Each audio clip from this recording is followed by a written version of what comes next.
All right, here we're going to look at what happens if you have a frame of motion, if you have sort of two levels of frame. So you have your motion in some sort of frame that is also in a moving frame of reference. So you have multiple frames of reference here. Here's the situation. You're walking 2 meters per second due east across the deck of a cruise ship. The ship is traveling at 15 meters per second east, 25 degrees south, just some random heading, relative to the water. The current is flowing at 5 meters per second east, 10 degrees north. Determine your velocity relative to the Earth. So what you're going to do here is you're going to take all of these motions and you're going to link them to find out your overall motion.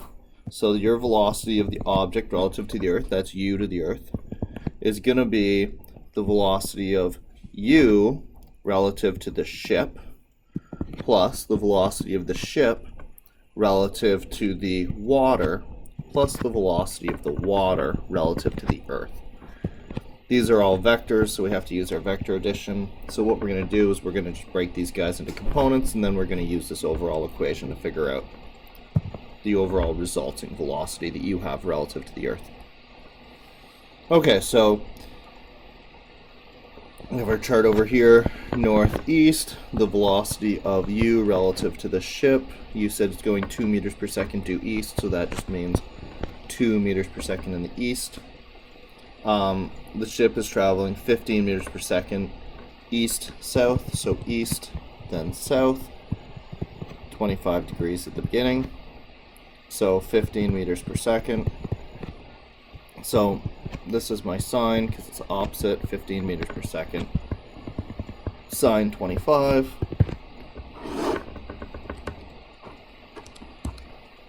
Which is 6.3. And this is 15 meters per second. Cos 25. Did I say 25 or 35? That looks like a 3, but it's supposed to be a 25. So 15 cos 25, which is 13.6. So that's the velocity of the ship relative to the water. So the velocity of the ship relative to the water is 13.6 in the east direction. Careful here, that's south, so we need to make that negative 6.3 because we have north as our positive direction. And finally, the velocity of the water relative to the Earth, or as we call it, the current. We said that's east, 10 degrees north. And that had a speed of 5 meters per second. So 5 sine 10, which is 0.87. And 5 cos 10, 4.9. So that's the velocity of the water relative to the Earth. So that's 4.9 in the east-west direction and 0.87 positive here because it's going north. So again, I'm going to use this overall formula, so I just have to add all of these guys together. The velocity of the object relative to the Earth then, let me just total these, is 6.3 less 0.87, so that's going to be negative 5.43, or 5.43 south, and 2 plus 13.6 plus 4.9, 20.5 east. Again, I will put my east direction first, so 20.5 east, and then 5.63 south, or 5.43 south.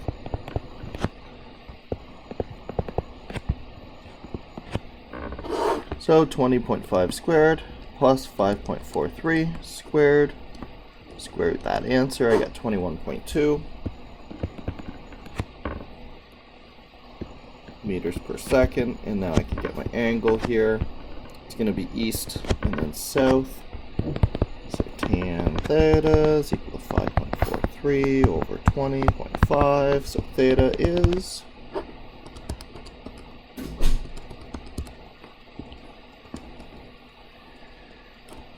inverse tan, 14.8 degrees. Let's just go 15 degrees.